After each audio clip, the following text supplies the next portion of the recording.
নমস্কার, S Bangla news online খবর সব দেখাবো আমরা।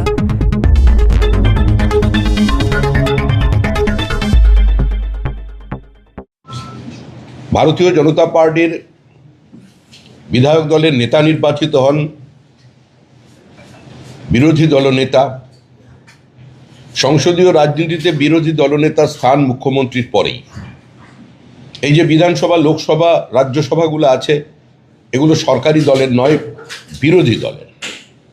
কারণ গণতন্ত্রের প্রাথমিক শর্তই হলো বিরোধিতা করার অধিকার, সরকারি নীতি সিদ্ধান্তের সমালোচনা করার অধিকার, সরকারের যে কোনো গৃহীত পদক্ষেপের সম্পর্কে নিজের বক্তব্য এবং তার সমালোচনা করার অধিকার। বিরোধী দলনেতা 11 মাসের বেশি সময় বিধানসভায় সাসপেন্ড ছিলেন। এখনো পর্যন্ত বিরোধী দলনেতাকে সভা করবার জন্য 104 বার কলকাতা হাইকোর্টের দরজায় কড়া নাড়তে হয়েছে। অন্যান্য রাজনেতা বা সাধারণ রাজনৈতিক কর্মীদের কি অবস্থা পশ্চিমবঙ্গে, সেটা এটা থেকেই অনুমেয়। কিন্তু বিষয় হলো 2011 সালে ক্ষমতার পট পরিবর্তনে যারা গণতন্ত্রের পুনঃপ্রতিষ্ঠা স্লোগান দিয়ে ক্ষমতায় এসেছিলেন, 2021 নির্বাচনী ফলাফলটাকে তারা মেনে নিতে পারেননি।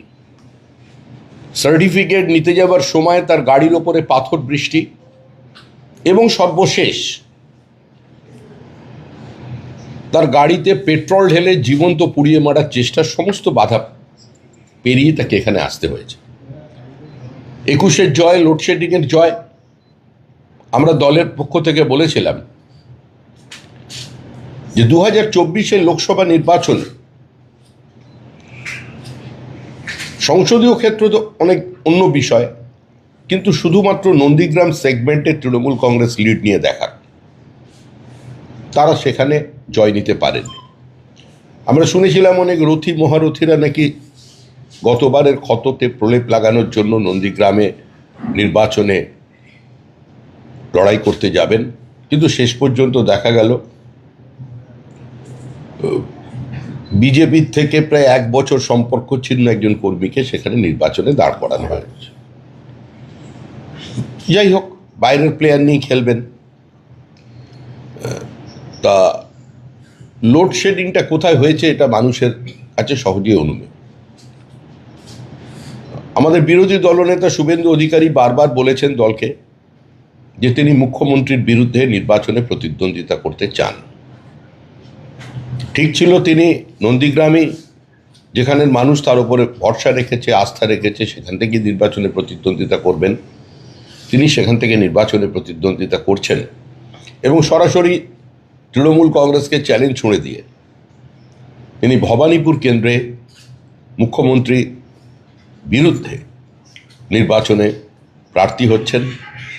আজকে তিনি এখানে এসেছেন দলের সিম্বল নিতে,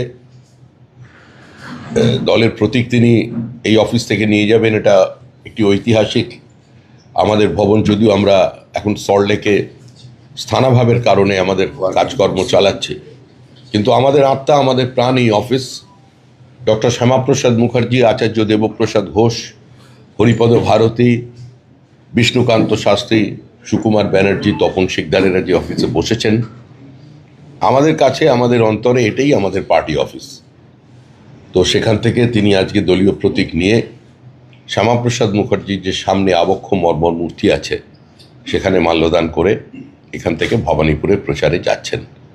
আমি তার এই যাত্রাপথকে আরও মসৃণ করবার জন্য অনুরোধ করছি আমাদের দলের সাধারণ সম্পাদক শ্রীমতী শশী অগ্নিহোত্রীকে দলের উত্তরীয় পড়িয়ে তাকে স্বাগত জানানোর জন্য।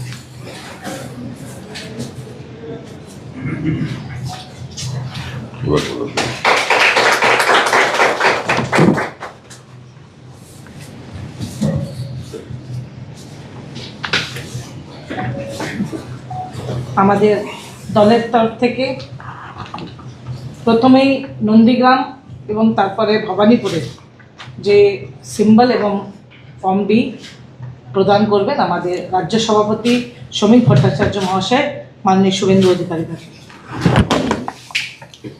না নামটা সই করা আছে।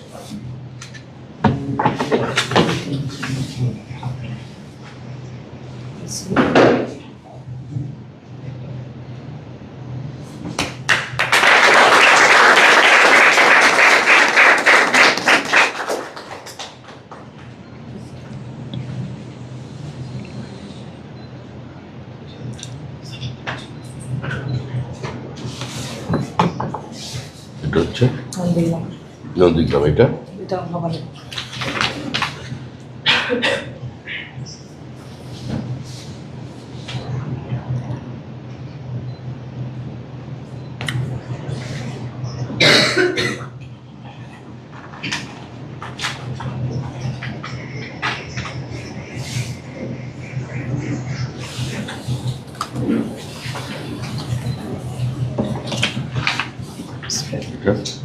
এটা ভবানীপুর আছে।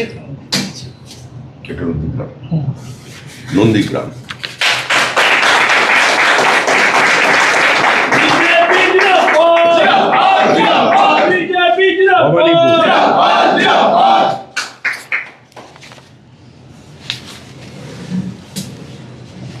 আমাকে দেখুন খামের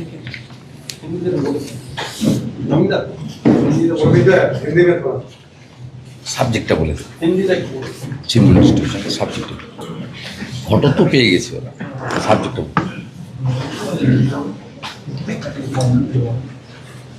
नेता विपक्ष शुभेंदु अधिकारी जी ने 2021 में नंदीग्राम में जीत हासिल किया था। माननीय मुख्यमंत्री श्रीमती ममता बनर्जी को चुनाव में पराजित करके तृणमूल कांग्रेस दिल से इस हार को स्वीकार नहीं कर पाए। इस जय को लोड शेडिंग का जय बताकर 5 साल प्रचार किया। लोकतंत्र की सारे धज्जियां उड़ा दिया इन लोगों ने। नेता विपक्ष को 11 महीना सस्पेंड कर दिया गया। नेता विपक्ष को पश्चिम बंगाल में किसी जगह में जाकर सभा करने के लिए 104 बार हाईकोर्ट की दरवाजा खटखटाना पड़ा। उसको जिंदा जलाने का भी कोशिश हुआ था उत्तर बंगाल में। जिस दिन सर्टिफिकेट लेने जा रहे थे उसी दिन नंदीग्राम में उसका गाड़ी का ऊपर पथराव हुआ। बहुत बार उसका गाड़ी के ऊपर, उसका कन्वॉय के ऊपर, उसका कफिला के ऊपर अटैक भी हुआ। इसका बावजूद भी हम लोग चैलेंज रखा था कि 2024 का जो लोकसभा की चुनाव था उसमें कम से कम तृणमूल कांग्रेस नंदीग्राम असेंबली सेगमेंट से लीड लेकर दिखा दे, तो उसमें भी तृणमूल कांग्रेस पीछे रह गए।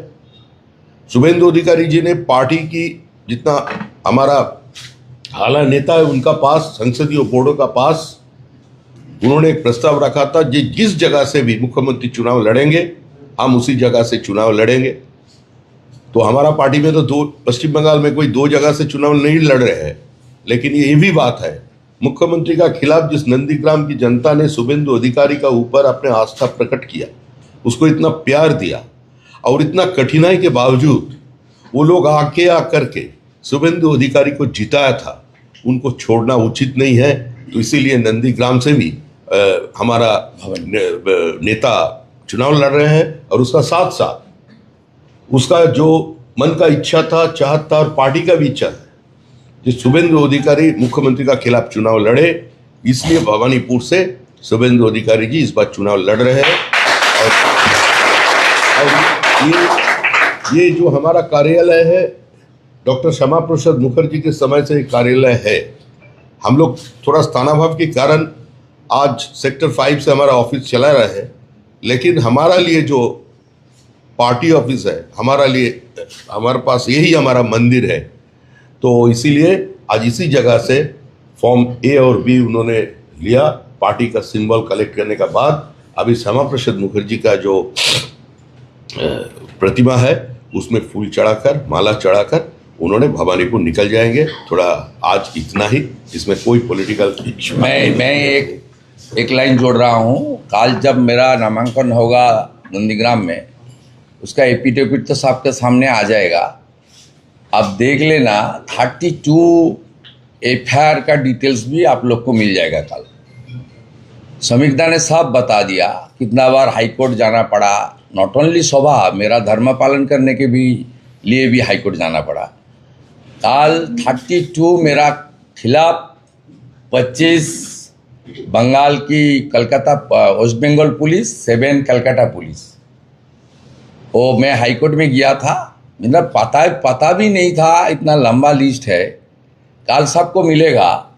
सब मामला 2021 सेकेंड में ममता बनर्जी बुरी तरीके से हारने के बाद किया है। सब फर्जी मामला है। सब एक पिछले 5 साल में हुआ है। 32 एफआईआर, वो भी काल एपिडोपिट में आप लोग का सामने आ जाएगा। কাল 12 ধর্মেন্দ্র প্রধানজি থাকবেন। আচ্ছা, ধর্মেন্দ্র প্রধানজি, দিলীপ ঘোষ আর জেপি রাঠোর হলদিয়াতে। আগামীকাল হলদিয়ায় বেলা 12টার সময় নন্দীগ্রামের জন্য মনোনয়নপত্র দাখিল করবেন শ্রী শুভেন্দু অধিকারী। মনোনয়ন দাখিল করবার সময় কেন্দ্রীয় মন্ত্রী শ্রী ধর্মেন্দ্র প্রধান, ভারতীয় জনতা পার্টির প্রাক্তন সাংসদ, রাজ্য সভাপতি এবং খড়গপুরের এই নির্বাচনের প্রার্থী শ্রী দিলীপ ঘোষ উপস্থিত থাকবেন। জেপিএস রাঠোর উত্তরপ্রদেশ মন্ত্রী, উত্তরপ্রদেশের মন্ত্রী, তিনিও এই অনুষ্ঠানে উপস্থিত থাকবেন। সমস্ত সাংবাদিকদের আমরা সেখানে আরো আমন্ত্রণ দুজন করছে জানালাম। আমার সাথে মহিষাদলে মলদিয়া, মহিষাদলে হলদিয়ার প্রার্থীও করছে। হ্যাঁ, তিন মহিষাদল প্রার্থী এবং আসবে। হলদিয়া প্রার্থী তিন তারাও জন এখানে করছে। উপস্থিত থাকবেন।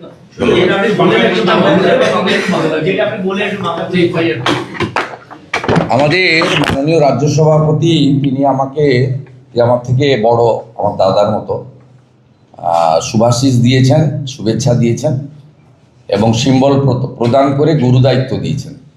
নন্দীগ্রামে মার্জিন বাড়িয়ে ভবানীপুরে হারাতে হবে। আমি শৃঙ্খলাপরায়ণ দলের একজন কর্মী। আমি মাননীয় রাজ্য সভাপতি, সমগ্র বিজেপি পরিবার, মাননীয় প্রধানমন্ত্রী সহ সংসদীয় বোর্ড, প্রত্যেকে যে দায়িত্ব এবং বিশ্বাস রেখেছেন সেটা মর্যাদা রাখার আমি আপ্রাণ চেষ্টা করব।